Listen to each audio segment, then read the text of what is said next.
வணக்கம் நண்பர்களே. நாம் இப்போது ஆக்டர் அஜித்குமார், ரேசர் அஜித்குமார் இவருடைய ஜாதகத்தை பற்றி பார்க்க போகிறோம். இவருடைய ஃப்யூச்சர் எப்படி இருக்கும், இந்த ஜாதகத்தில் என்ன ப்ளஸ் அண்ட் மைனஸ் இருக்குது, இவர் அரசியலுக்கு வருவாரா அப்படின்றதையும் இந்த வீடியோவில் ஷார்ட் அண்ட் ஸ்வீட்டாக பார்த்துடலாம்.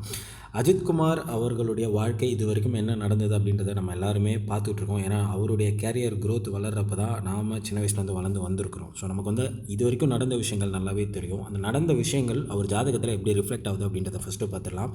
கடக லக்னம், கடக ராசி, லக்னமும் ராசியும் ஒரே பாவமாக வரக்கூடிய ஒரு நபர் இவர். இதில் இருக்கக்கூடிய 3 அடிப்படை பாசிட்டிவான விஷயங்கள் என்ன அப்படின்னா, இவருடைய ராசி அதிபதி ஆட்சி, அதாவது சந்திரன் ஆட்சியாக இருக்கிறது. லக்ன அதிபதி ஆட்சி லக்னத்திலேயே. ஸோ ராசி அதிபதியும் லக்ன அதிபதியும் ஆட்சியாக இருப்பது, ராசியும் லக்னமும் ஒரே கட்டமாக ஒரே பாவமாக வருவது ஒரு அடிப்படையில் ஒரு பேசிக்காகவே ஒரு நல்ல ஒரு ஸ்ட்ராங்கான ஒரு ஜாதகம் இது. திறமாக யோசிக்கக்கூடியவர் நான் ஒரு விஷயம் முடிவு பண்ணியிருக்கேன், அதை தான் நான் செய்வேங்க அப்படின்றத யோசித்து அதில் விடாப்பிடியாக இருந்து அதில் வெற்றி பெறக்கூடிய ஒரு ஆள். இவரை நம்ம இன்ஃப்ளூயன்ஸ் பண்ணுறது அதிகம். இவர் வேணால் அடுத்தவங்களை இன்ஃப்ளூயன்ஸ் பண்ணலாம், ஆனால் இவர் அடுத்தவங்களுக்கு இன்ஃப்ளூயன்ஸ் ஆகுது அப்படின்றது அரிதான ஒரு விஷயம். இதுக்கு அடுத்து இவருடைய மிகப்பெரிய ப்ளஸ் அப்படின்றத இந்த ஜாதகத்தை நீங்கள் பார்த்தீங்கன்னா, நீங்கள் இப்போது கெஸ் பண்ணலாம்.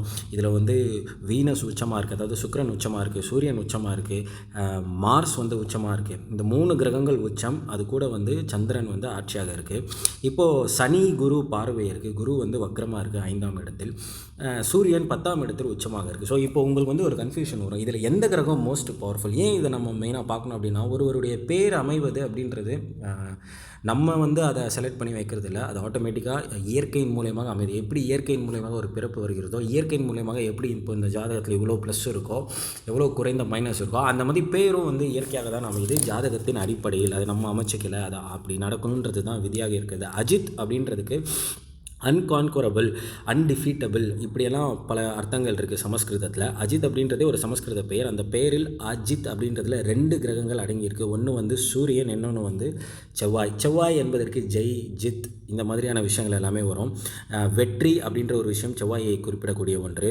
இது கூட பாவகத்தின் அடிப்படையிலும் வரும். வெற்றி அப்படின்ற பெயர், ஜெய் அப்படின்ற பெயர், இது எல்லாமே செவ்வாய் மற்றும் 11ஆம் வீடு கனெக்ஷனில் இல்லை, அதனுடைய இன்ஃப்ளூயன்ஸ் அதிகமாக இருக்க ஜாதகத்துக்கு வரும். இங்கே அப்படின்னு சொல்லக்கூடியது சூரியன் அப்படின்ற ஒரு விஷயத்தை குறிக்கக்கூடியது. ஸோ இவருடைய ஜாதகத்தில் நம்ம பார்த்தோம் அப்படின்னா, சூரியனும் பலமாக இருக்கிறது, அதே சமயம் மார்ஸ் செவ்வாயும் பலமாக இருக்கிறது. இப்போது ஒரு கேள்வி வரும், ஏங்க இவருக்கு வீனஸும் பலமாக இருக்கீங்க, ஏங்க வீனஸோடைய பேர் இவருக்கு வரல அப்படின்னு வரலாம். இதில் குறிப்பிட்ட விஷயங்கள் என்னென்னா, இதில் 3 கிரகங்கள் 4 கிரகங்கள் பலமாக இருந்தாலும் அதை எல்லாத்தையும் விட அதிகமான பலத்தை யார் பெற்றிருக்கிறார்களோ, இல்லை எந்த 2 3 கிரகங்கள் பெற்றிருக்கிறதோ அந்த கிரகங்களின் அடிப்படையில் தான் பெயர்கள் அமைவதற்கான வாய்ப்புகள் அதிகம். ஸோ அஜித் குமார் அப்படின்ற இந்த பெயர் ஒரு அற்புதமான ஒரு ஜாதக அமைப்பின் அடிப்படையில் வந்த பெயர் தான். அதுக்கு அடுத்த விஷயம் நம்ம என்ன பார்க்கணும் அப்படின்னா, இப்போ இவர் எப்போ ஒரு சினிமா ஸ்டாராக ஆகிறார். இவர் மெக்கானிக்கல் ஃபீல்டில் இருந்திருக்காரு, பல மெடிக்கல் ரெப்பாக இருந்திருக்காரு. மெடிக்கல் ரெப்பாக இருந்ததுக்கும் மெக்கானிக்கல் ஃபீல்டில் இருந்ததுக்குமே ஜாதகத்தில் இருக்கக்கூடிய கனெக்ஷனை நம்ம பார்த்தோம் அப்படின்னா, சூரியன் என்பது மருந்து, மாத்திரை, மெடிக்கல், இந்த ஃபீல்டை அதிகமாக குறிக்காட்டக்கூடிய ஒன்று.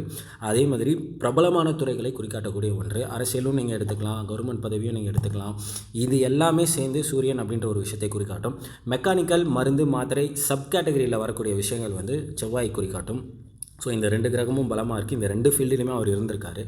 இவர் மெக்கானிக்காக இருந்ததுன்றது அவர் பல இடத்துல சொன்னதுனால மக்களுக்கு தெரியும். ஆனால் மெடிக்கல் ரப்பாக அவர் இருந்தார் அப்படின்றது பல பேருக்கு தெரியாது. அவருக்கு முதுகுத்தண்டு விட பிரச்சனைகள் வந்ததுக்கு ஒரு முக்கியமான காரணமும் அவர் அதிகமான ட்ராவல் மெடிக்கல் ரப்பாக இருக்கும்போது பண்ணது தான் அப்படின்னு அவர் கூட இருக்கவங்களும் சொல்லியிருக்காங்க. இதுதான் அவருடைய ஜாதக அமைப்பில். இப்போது நம்ம அவர் எந்த காலகட்டத்தில் சினிமா ஸ்டாராக மாறுறாரு அப்படின்றத பார்க்கலாம். இப்போ நான் இதில் சூரியன் செவ்வாய் பலமாக இருக்குது, சந்திரன் ஆட்சியாக இருக்குது, சுக்கிரன் உச்சமாக இருக்குது அப்படின்னு நான் சொல்லிட்டேன். ஆனால் இதில் இருக்கிறதுலேயே அதிகமான ரொம்ப சுபத்துவமான ஒரு பலன்களை இவருக்கு அதாவது இவர் ஒரு காரியம் நடக்கணும்னு நினைக்கிறாரு, அந்த விஷயத்தை நடத்தி வைத்து அழகு பார்க்கக்கூடிய ஒரு குறிப்பிட்ட கிரகம் இருக்கும். எல்லாரும் ஜாதகத்திலையும் இருக்கும், 1 இருக்கும். ரொம்ப அதிர்ஷ்டமான இருக்கவங்களுக்கு 2 3 கிரகங்கள் இருக்கும். இப்போ இவருடைய ஜாதகத்தில் நீச்ச பங்க ராஜயோகம் அடைந்திருக்கக்கூடிய இந்த மெர்குரி, இந்த புதன் தான் அவருடைய சினிமா கரியரை ஆரம்பித்து வைக்கிறது. இந்த புதன் எப்படி ப்ளஸ்ஸாக இருக்குது அப்படின்னா, இது நீச்சமாக இருக்கக்கூடிய ரெட்ரோகிரேட் ஆகி இருக்கக்கூடிய அந்த பாவகத்தில் சுக்கிரன் என்பது உச்சமாக இருக்குது. அதுக்கு வீடு கொடுத்தவன், அதுக்கு 9வது இடத்தில் ஜூபிட்டர் தான் மீன ராசியில் இருக்குது. மீனம் தான் ஜூபிட்டருடைய வீடு. அந்த ஜூபிட்டர் இதுக்கு 9வது இடத்துல இருந்து வக்கரமாக இருக்கக்கூடிய மெர்குரியை அது பார்க்கிறது, வீனஸை பார்க்கிறது. இது ஒரு அற்புதமான சூப்பர்ப் ஒரு ஒரு ஒரு தசாபுத்தி வரும் மெர்க்குரி காலகட்டத்தில், வீனஸ் காலகட்டத்தில், ஜூபிட்டர் காலகட்டத்தில். ஸோ அந்த அடிப்படையில் பார்க்கும்போது இவருக்கு 1990 தான் என் வீடு என் கணவர் அப்படின்ற ஒரு படத்தில் சைல்டு ஆர்டிஸ்ட்டாக இவர் வந்து நடிக்கிறார். அது எப்போ அப்படின்னு பார்த்தீங்கன்னா கரெக்டாக புதனுடைய திசையாகத்தான் இருக்கும். ஸோ புதனுடைய தசனில் பார்த்தீங்கன்னா 1990 மெர்க்குரி திசையில் தான் இவருக்கு வந்து அந்த சினிமா அப்படின்ற ஒரு விஷயம் ஆரம்பிக்கப்படுது. அதுக்கு அடுத்தது 1993 தான் அமராவதி அப்படின்ற ஒரு படத்தில் டெபியூட் ஆக்டர், லீட் ஆக்டராக இவர் மக்களிடம் இன்ட்ரடியூஸ் ஆகிறார்கள். 1993 காலகட்டமும் அதே மெர்க்குரியில் சுக்கிர புத்தி, மெர்க்குரி திசை, வீனஸ் புக்தி, இதில் தான் அவருக்கான அந்த ஹீரோ அப்படின்ற ஒரு அமைப்பிலான ஒரு படம் வந்து அவருக்கு கைக்கு வருது. அதுக்கப்புறம் 94, 95 நம்ம வேறு படங்கள் பண்ணுறாரு. தொடர்ந்து மெர்க்குரி பீரியடு ஃபுல்லாகவே வந்து நல்ல ஒரு படங்களை தான் தருகிறார். அதுக்கப்புறம் அவருடைய கேரியரில் நம்ம நல்லா பார்த்துருப்போம்.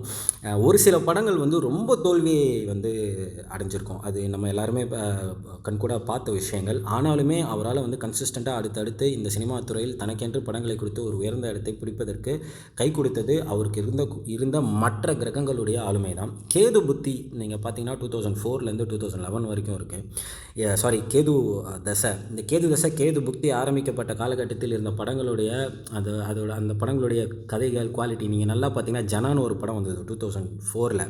அது அந்தளவுக்கு போல. அதுக்கப்புறம் ஒரு ஹிட் வரும். அதுக்கப்புறம் 2005 ஜீனு ஒரு படம் வரும், வந்தது. அதுவும் அந்தளவுக்கு போல். அதுக்கப்புறம் பரமசிவன் ஒரு படம் வந்தது. அது கிரிட்டிக்கலாக வந்து இவருடைய கேரக்டரை வச்சு ஓரளவுக்கு நல்லா இதுவானாலும் கமர்ஷியலாக அது எந்த அளவுக்கு போச்சுன்னு தெரியாது நமக்கு.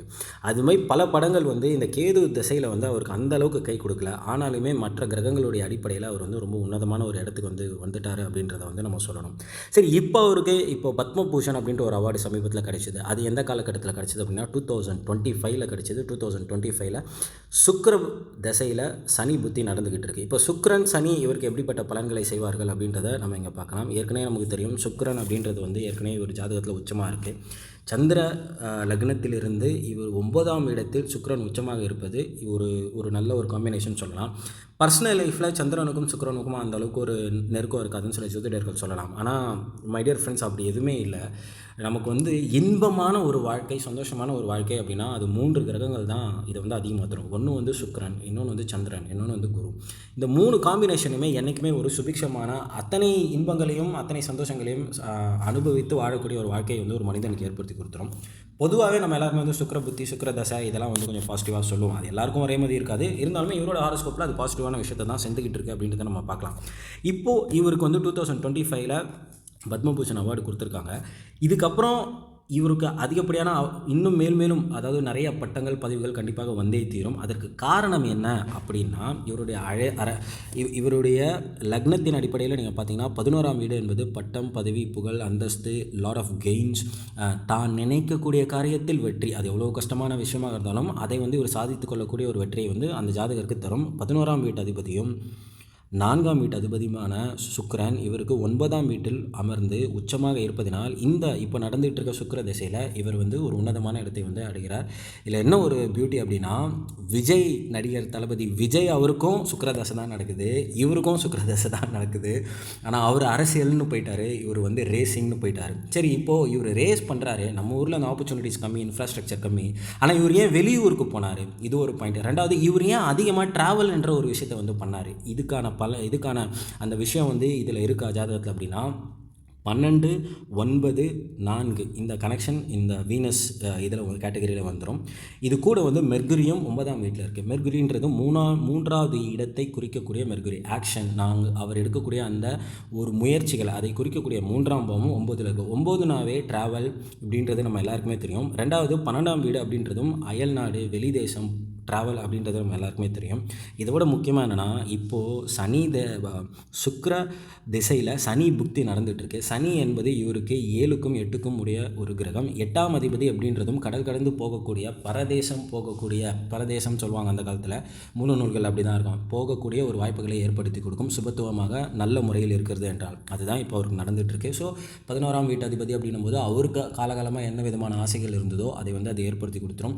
மெர்க்குரி வந்து 9ஆம் வீட்டில் இருக்குது அப்படின்றதுனால இவர் ஒரு யங்ஸ்டராக இருந்த காலகட்டத்தில் நிறையா ட்ராவல் செய்யணும், நிறையா எக்ஸ்ப்ளோர் பண்ணணும்னு நினச்சிருப்பாரு. ஆனால் அது நீச்ச பங்கமாகறதுனால அப்போது அதுக்கான வாய்ப்புகளும் வசதிகளும் ஏற்படுத்தி கொடுக்காமல் பிற்காலத்தில் அந்த நீச்ச பங்க ராஜயோகம் வேலை செய்ய ஆரம்பித்ததுக்கப்புறம் அந்த கலைத்துறையில் மிகப்பெரிய ஆளாகி அதன் அடிப்படையில் அதன் மூலியமாக சம்பாதித்த பொருட்களையும் வசதி வாய்ப்புகளை வைத்து அவர் வந்து இப்போ அவருக்கு இருக்கக்கூடிய எல்லா ஆசைகளையும் பூர்த்தி செய்து கொண்டு இருக்கிறார். ஸோ இப்போ ஃப்யூச்சர் எப்படி இருக்கும், இவர் வந்து அரசியலுக்கு வருவாரா வரமாட்டாரா அப்படின்னா, நீங்கள் நல்லா ஒரு விஷயத்தை புரிஞ்சுக்கணும். கடக லக்னம் 10வது வீட்டில் சூரியன் உச்சம், அந்த 10ஆம் வீட்டுக்கான அதிபதி 7ல் உச்சமாகி அவர் லக்னத்தை பார்த்து கொண்டு இருக்கிறார். இவர் அரசியலுக்கு வராரோ வரலையோ, இவர் ஒரு பார்ன் கிங் மேக்கர். என்றைக்கு அவர் கலைத்துறையில் வந்து பிரபலம் அடைஞ்சிட்டாரோ அந்த நொடியே அவருடைய பாக்கியஸ்தானத்தில் இருக்கக்கூடிய மெர்குரியும் இந்த மற்ற கிரகங்களும் அவரை ஒரு கிங் மேக்கர் சுச்சுவேஷனில் வைத்து விட்டது என்பது தான் உண்மை. நடுவில் நான் சொன்னமே கேது திசையில் வந்து அவர் முன்னப்பின அவருக்கான அந்த பாப்புலாரிட்டி குறையாமல் இருந்தாலுமே முன்னப்பின பலன்கள் கம்மியாக தான் இருந்தது. ஆனால் அவர் வந்து அதுலேயும் ஜெயிச்சிட்டார். அரசியல் அப்படின்னு பார்க்குறோம்னா இவர் நேரடி அரசியலுக்கு வருவாரா அப்படின்னா அதுக்கான தசாபுத்திகள் இப்போதைக்கு சரியான ஒரு முறையில் இல்லை. ஏன்னா இப்போதைக்கு அவருக்கு இருக்கிறது சுக்கிர தசை 2031 வரைக்கும் இருக்குது. அந்த 2031 வரைக்கும் அவர் இதே மாதிரி ரேசிங், இதே மாதிரியான வெளியூர் வாழ்க்கை, இதே மாதிரியான அதிகப்படியான ட்ராவல் வாழ்க்கை, இதில் மட்டும்தான் அவருடைய வாழ்க்கை போகுமே தவிர அரசியல் அப்படின்ற ஒரு விஷயத்துக்கு துளி கூட வாய்ப்பில்லை. ஆனால் அதுக்கப்புறம் சூரிய தசை வரும். சூரியன் உச்சமாக இருக்கிறது. கடக லக்னத்துக்கு சூரியன் 2ஆம் இடத்து அதிபதி, வாக்கு, தனம், பொருள் சம்பந்தப்பட்ட இடத்துக்கான அதிபதி. ஸோ மேபி 2031க்கு அப்புறம் அஜித் என்பவர் அரசியலில் அவருடைய வார்த்தைகளால் ஏதோ ஒரு ஆளுமையை ஏற்படுத்தக்கூடிய, அப்பவும் கிங் மேக்கர்ன்ற கான்செப்ட் தான் நான் சொல்கிறேன், வார்த்தைகளால் ஏதோ ஒரு இன்ஃப்ளூயன்ஸை ஏற்படுத்தக்கூடிய நிலைக்கு அவர் இருக்கலாம். மேபி இந்தியாவில் வந்து ஒரு மிகப்பெரிய ஒரு ரேசிங் அகாடமியோ இல்லைனா ஒரு ஸ்டூடெண்ட்ஸுக்கான ஒரு அகாடமியோ இல்லைனா ஏதோ ஒரு அதிகமான மக்கள் அவரால் எப்படி சினிமாவில் ஈர்க்கப்பட்டார்களோ அந்தமாதிரி அதிகமான மக்கள் எப்படி அவர் ஒரு ஆர்கனைசேஷன் ஆரம்பித்து அந்த ஆர்கனைசேஷனில் அதிகமாக ஈர்க்கப்பட்டு அதன் மூலயமா அவர்களுடைய சமுதாய பலன்கள் வந்து இன்ஃப்ளூயன்ஸ் பண்ணுறபடி ஒரு நிலைக்கு அவர் வரலாம் என்பது தான் உண்மை. மிக அற்புதமான ஜாதகம், மிக அற்புதமான மனிதர். தேங்க்யூ ஃபார் வாட்சிங் திஸ் வீடியோ. இதில் எதனா ஒரு கேள்வி இருந்ததுன்னா கமெண்ட்டில் சொல்லுங்கள், நான் கண்டிப்பாக பதில் சொல்கிறேன்.